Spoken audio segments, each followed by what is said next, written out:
Ikadalawampung kabanata. Ang paghahari ng Diyos ay may tutulad sa isang may-ari ng ubasan na lumabas ng maagang maaga upang humanap ng manggagawa.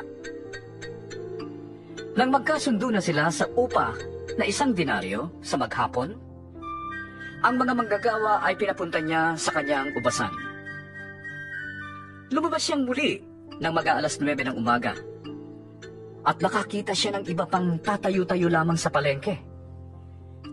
Sinabi niya sa kanila, "Pumunta din kayo at magtrabaho sa aking ubasan at bibigyan ko kayo ng karampatang upa." At pumunta nga sila. Lumabas na naman siya ng mag-aalas 12 ng tanghali at ng mag-aalas 3 ng hapon. At ganun din ang ginawa niya. Nang mag-aalas 5 ng hapon, siya'y lumabas uli at nakakita pa ng mga ibang wala ring ginagawa. Sinabi niya sa kanila, "Bakit tatayo-tayo lang kayo dito sa buong maghapon?" "Kasi po'y walang magbigay sa amin ng trabaho," sagot nila. At sinabi niya, "Kung gayon, pumunta kayo at magtrabaho sa aking ubasan." Nang gumagabi na, sinabi ng may-ari ng ubasan sa kanyang katiwala, "Tawagin mo na ang mga manggagawa at bayaran mo sila magmula sa huli hanggang sa unang nagtrabaho." Ang mga nagsimula ng mag-aalas 5 ng hapon ay tumanggap ng tig-1 denaryo. Nang lumapit ang mga nauna, inakala nilang tatanggap sila ng higit doon. Ngunit ang bawat isa'y binayaran din ng tig-1 denaryo. Nang magkagayoy, nagreklamo sila sa may-ari ng ubasan. Sinabi nila, "1 oras lamang gumawa ang mga huling dumating, samantalang maghapon kaming nagtrabaho at nagtiis sa nakakapasong init ng araw. Bakit naman pinagpare-pareho ninyo ang aming upa?" Sumagot ang may-ari ng ubasan sa isa sa kanila, "Kaibigan, hindi kita dinadaya. Hindi ba't nagkasundo tayo sa 1 denaryo? Kunin mo ang para sa'yo at umalis ka na. Ano sa'yo kung ibig kong bayaran ang nahuli ng tulad ng bayad ko sa'yo? Wala ba akong karapatang gawin sa ari-arian ko ang aking maibigan? Kayo ba'y naiinggit dahil sa ako'y nagmagandang loob sa iba?" At sinabi ni Jesus, "Ang nahuhuli ay mauuna, at ang nauuna ay mahuhuli." Nang nasa daan na sila papuntang Jerusalem, ibinukod ni Jesus ang 12 alagad at sinabi sa kanila, "Pupunta tayo sa Jerusalem. Do'y ipagkakanulo ang Anak ng Tao sa mga punong pari ng mga Hudyo at sa mga tagapagturo ng kautusan. Siya'y hahatulan ng kamatayan at ibibigay sa mga hentil. Siya'y tutuyain, hahagupitin, at ipapako sa krus. Ngunit muli siyang bubuhayin ng Diyos sa 3 araw." Lumapit kay Jesus ang asawa ni Zebedeo kasama ang 2 niyang anak na lalaki. Lumuhod siya sa harapan ni Jesus upang sabihin ang kanyang kahilingan. "Ano ang gusto mo?" Tanong ni Jesus. Sumugot siya, "Sana po'y paupuin ninyo sa inyong tabi ang 2 kong anak na ito, isa sa kanan at isa sa kaliwa, kapag naghahari na kayo." "Hindi ninyo nalalaman ang inyong hinihingi." Sabi ni Jesus sa kanila, "Matitiis ba ninyo ang hirap na titiisin ko?" Opo, tugon nila. At sinabi ni Jesus, "Daranasin nga ninyo ang hirap na titiisin ko. Ngunit wala sa akin ang pagpapasya kung sino ang mauupo sa aking kanan at sa aking kaliwa. Ang mga upuang iyo'y para sa mga pinaglaanan ng aking Ama." Nang marinig ito ng 10 alagad, nagalit sila sa magkapatid. Dahil dito, pinalapit sila ni Jesus at sinabi sa kanila, "Alam ninyo na ang mga pinuno ng mga hentil ang naghahari sa kanila, at ang mga dinadakila ang siyang nasusunod. Ngunit hindi ganyan ang dapat umiral sa inyo. Salib, ang sino man sa inyo na ibig maging dakila, ay dapat maging lingkod ng iba. At sino man sa inyo na ibig maging pinuno, ay dapat maging alipin ninyo. Tulad ng anak ng tao na naparito. Hindi upang paglingkuran, kundi upang maglingkod at ialay ang kanyang buhay sa ikatutubos ng marami. Pag-alis nila sa Jericho, si Jesus ay sinundan ng napakaraming tao. May 2 bulag na nakaupo noon sa tabi ng daan.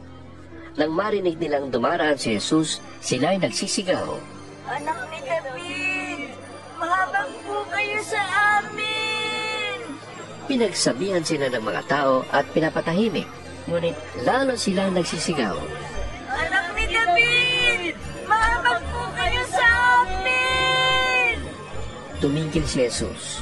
Tinawag sila at tinanong. Anong ibig ninyong gawin ko para sa inyo? Sumagot sila. Panginoon, gusto po naming makakitang muli. Nahabag si Jesus sa kanila at hinipo ang kanilang mga mata. Agad silang nakakita at sumunod sa kanya. 21 kabanata. Malapit na sila sa Jerusalem, at pagdating nila sa Bethfage sa bundok ng mga Olibo, pinauna ni Jesus ang 2 sa kanyang mga alagad. Sinabi niya sa kanila, Pumunta kayo sa susunod na nayon at makikita ninyo kaagad doon ang isang inahing asno na nakatali, kasama ang kanyang pisiro. Kalagan ninyo ang mga ito at dalhin dito. Kapag may nagtanong sa inyo, sabihin ninyong, kailangan nyo ng Panginoon, at ipapaubaya niya agad ang mga iyon sa inyo. nangyari ito upang matupad ang sinabi ng propeta. Sa lungsod ng Sion, ay sabihin ninyo, hari mo'y dumarating, siya ay masdan mo, mapagpakumbaba, nakasakay sa asno, at sa isang bisiro, anak ng isang asno. Lumakad nga ang mga alagad at ginawa ang iniutos ni Jesus. Dinala nila kay Jesus ang inahing asno at ang bisiro at isinapin sa likod ng mga ito ang kanilang balabal. Pagkatapos, sumakay dito si Jesus. Maraming naglatag ng kanilang balabal sa daan. Mayroon namang pumuto ng mga sanga ng kahoy at ito'y inilatag sa daan. Nagsisigawan ang mga tao na uuna at sumusunod sa kanya. Sigaw nila, Purihin ang anak ni David! Pinagpala ang dumarating sa ngalan ng Panginoon! Purihin ang Diyos! Pagpasok ni Jesus sa Jerusalem, nagulo ang buong lungsod. Sino kaya ito? Tanong nila, Si Jesus, ang propetang taga Nazaret sa Galilea. sagot ng karamihan. Pumasok si Jesus sa templo at ipinagtabuyan niyang palabas ang mga nagbibili at namimili roon. Ipinagkataon din niya ang mga mesa ng mga namamalit ng salapi at ang mga apuan ng mga nagtitinda ng kalapati. Sinabi niya, Sinasabi sa kasulatan, ang aking bahay ay tatawaging bahay dalanginan. Ngunit ginawa niyo itong yungin ng mga magnanakaw. habang si Jesus ay nasa templo, lumapit sa kanya ang mga bulag at mga pilay at sila'y kanyang pinagaling. Nagalit ang mga punong pari ng mga Hudyo at ang mga tagapagturo ng kautusan nang makita nila ang mga himalang ginawa niya at marinig ang mga batang sumisigaw sa loob ng templo ng Sinabi nila kay Jesus, Di mo ba narinig ang sinasabi nila? Naririnig ko. tugon ni Jesus, Bakit? Di pa ba niyo nababasa ang ganitong pangungusap sa kasulatan? Pinalabas mo sa bibig ng mga sanggol at ng mga pasusuhin ang magas na papuri? Iniwan sila ni Jesus at lumabas siya ng lungsod papuntang Betanya. Doon siya nagpalipas ng gabi. Kinaumagahan, nang si Jesus ay pabalik sa lungsod, siya ay nakaramdam ng gutom. Nakita niya ang isang puno ng igos sa tabi ng daan at nilapitan yon. Wala siyang nakitang bunga kundi mga dahon lamang, kaya't sinabi niya dito, hindi ka na mamumunga kailanman. Agad na natuyo ang puno.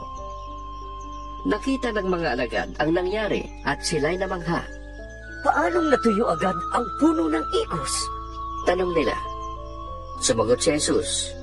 Tandaan ninyo, kung kayo'y mananalig sa Diyos at hindi mag-aalinlangan, magagawa rin ninyo ang ginawa ko sa puno ng igos na ito.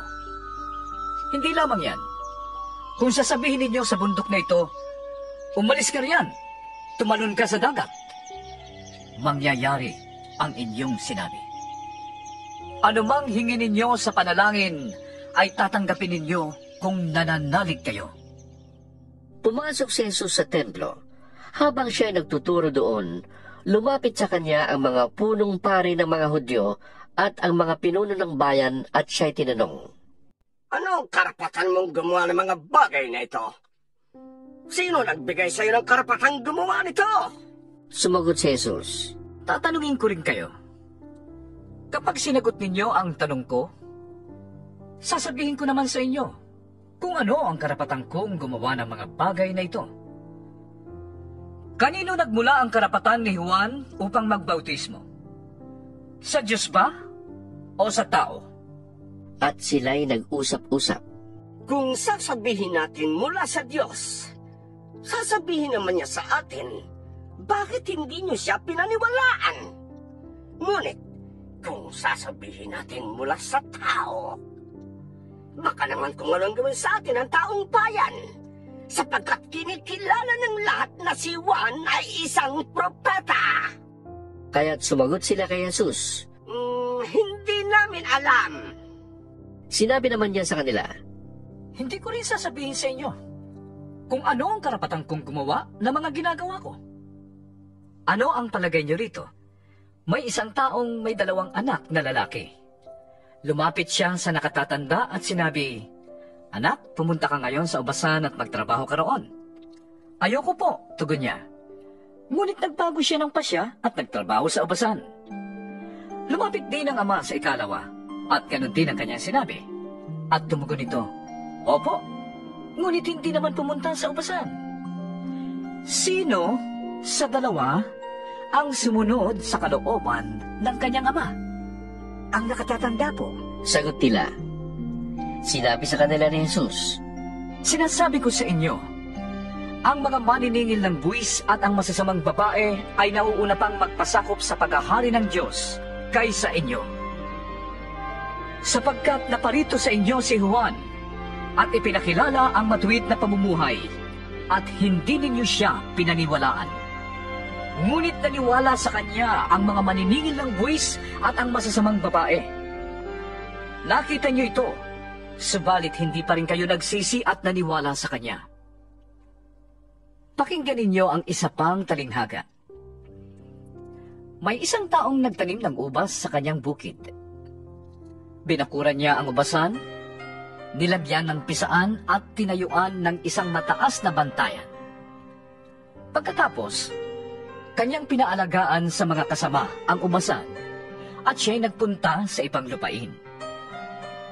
Nang dumating ang panahon ng pitasan ng ubas, pinapunta ng may-ari ng ubasan ang kanyang mga tauhan upang kunin sa mga kasama ang kanyang kaparte. Ngunit, sinunggaban ng mga kasama ang mga tauhan. Binugbog nila ang isa, pinatay ang ikalawa, at binato naman ang ikatlo. Pinapunta uli ng may-ari ang mas marami pang tauhan. Ngunit, ganon din ang ginawa ng mga kasama sa mga ito. Sa kahuli-huli ay pinapunta niya ang kanyang anak na lalaki. Sabi niya sa sarili, marahil na may igagalang nila ang aking anak. Ngunit nang makita ng mga kasama ang anak, sila'y nag-usap-usap. Ito ang tagapagmana. Hali kayo, patayin natin ng mapa sa atin ang kanyang mamanahin. Kaya't siya'y sinunggaban nila. Inilabas sa ubasan at pinatay. At tinanong sila ni Jesus, Pagbalik ng may-ari ng ubasan, Ano kaya ang gagawin niya sa mga kasamang iyon? Sumagot sila, Lilipulin niya ang mga masasamang iyon at paalagaan ang ubasan sa ibang kasama na magbibigay sa kanya ng kaparte sa panahon ng pamimitas. nagpatuloy pa si Jesus. Hindi pa ba ninyo nababasa ang talatang ito sa kasulatan? Ang batong itinakwil ng mga tagapagtayo ng bahay ang siyang naging batong panulukan. Ginawa ito ng Panginoon at ito'y kahanga-hangang pagmasdan. Kaya nga sinasabi ko sa inyo, hindi sa inyo maghahari ang Diyos, kundi sa mga bansang maglilingkod sa Kanya ng tapat.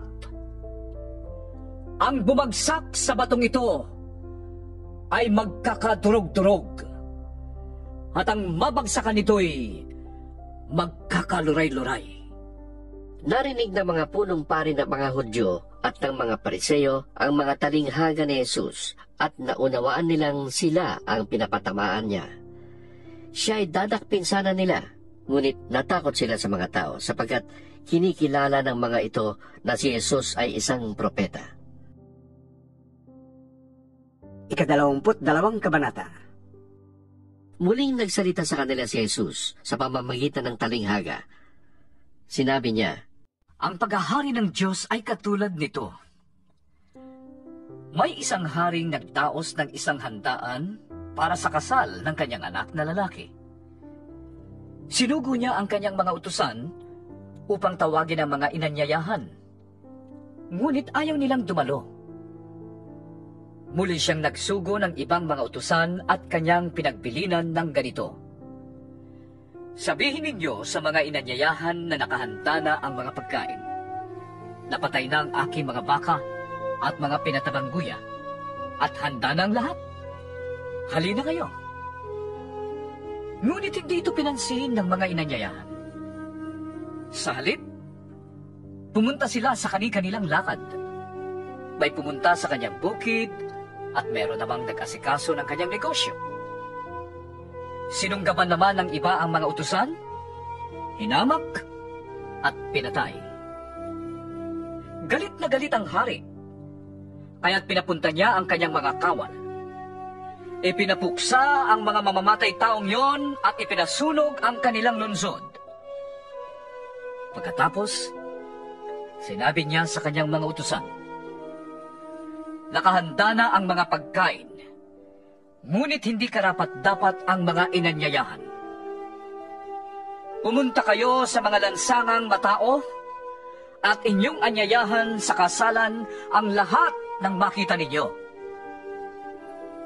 Pumunta nga sa mga pangunahing lansangan ang mga utusan at isinama nila ang lahat ng kanilang natagpuan, masasama't mabubuti, at napuno ng mga panauhin ang bulwagang pangkasalan. Pumasok ang hari upang tingnan ang mga panauhin. Nakita niya ang isang taong hindi nakadamit pangkasalan.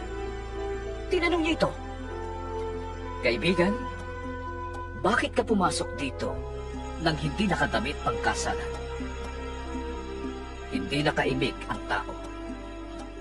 Kaya't sinabi ng hari sa mga katulong, Gapusin ninyo ang kanyang kamay at paa at itapon siya sa kadiliman sa labas. Do'y mananangis siya at magganggalit ang kanyang mga ngipin. bilang pagtatapos, sinabi ni Jesus, Sapagkat marami ang tinatawag, ngunit kakaunti ang napili. Umalis ang mga Pariseo at nag-usap-usap kung paano nila mahuhuli si Jesus sa kanyang pananalita.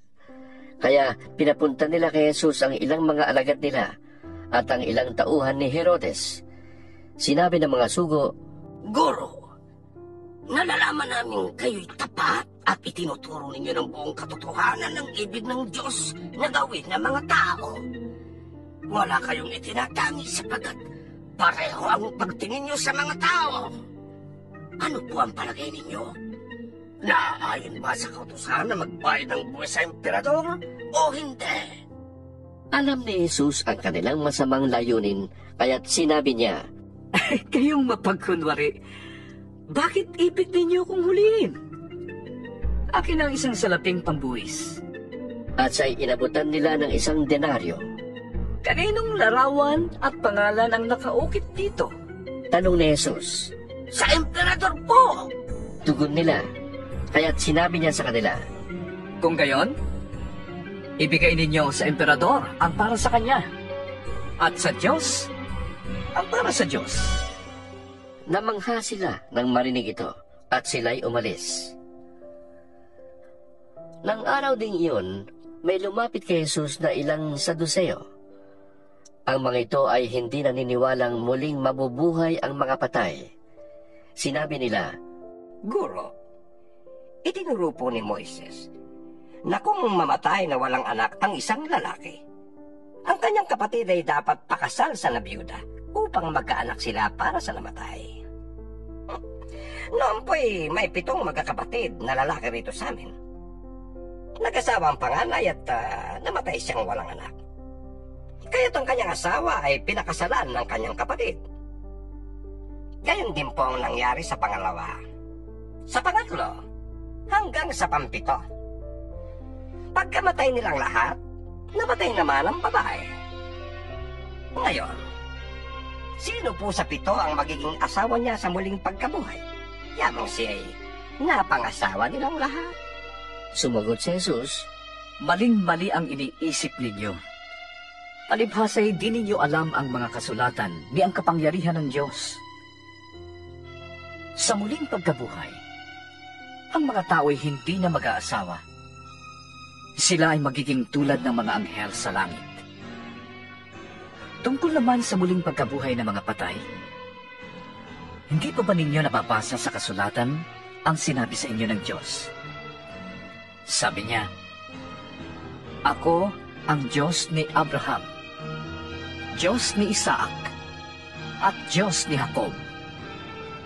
Ngunit ang Diyos ay hindi Diyos ng mga patay, kundi ng mga buhay. nang marinig ito ng mga tao, namangha sila sa kanyang turo. Nagtipon-tipon ang mga Pariseo nang mabalitaan nilang napatahimik ni Jesus ang mga Saduseo. Isa sa kanila na dalubhasa sa kautusan ang nagtanong kay Jesus upang subukin ito. Guro, alin po ang pinakamahalagang utos sa kautusan? Tanong niya. At sumagot si Jesus, Ibigin mo ang Panginoon mong Diyos ng buong puso, ng buong kaluluwa, at ng buong pag-iisip. Ito ang pinakamahalagang utos. Ito naman ang pangalawa. Ibigin mo ang iyong kapwa, gaya ng pag-ibig mo sa iyong sarili. Sa 2 utos na ito nakasalalay ang buong kautusan ni Moises at ang turo ng mga propeta. tinanong naman ni Jesus ang mga Pariseyong natitipon doon. Ano ang pagkaalam ninyo tungkol sa Mesyas? Kaninong anak siya? Kay David po. Sagot nila. Kung gayon, Sabi ni Jesus, bakit siya tinawag ni David na Panginoon nang nasa kanyang espiritu? Ganito ang kanyang sinabi. Sinabi ng Panginoon sa aking Panginoon, Maupo ka sa aking kanan, hanggang lubusan kong mapasuko sa iyo ang mga kaaway mo. Ngayon, kung si David ay tumawag sa kanya ng Panginoon, paanong masasabing anak ni David ang Mesyas? isa man sa kanila'y walang nakasagot, at mula nooy wala nang nangahas magtanong sa kanya.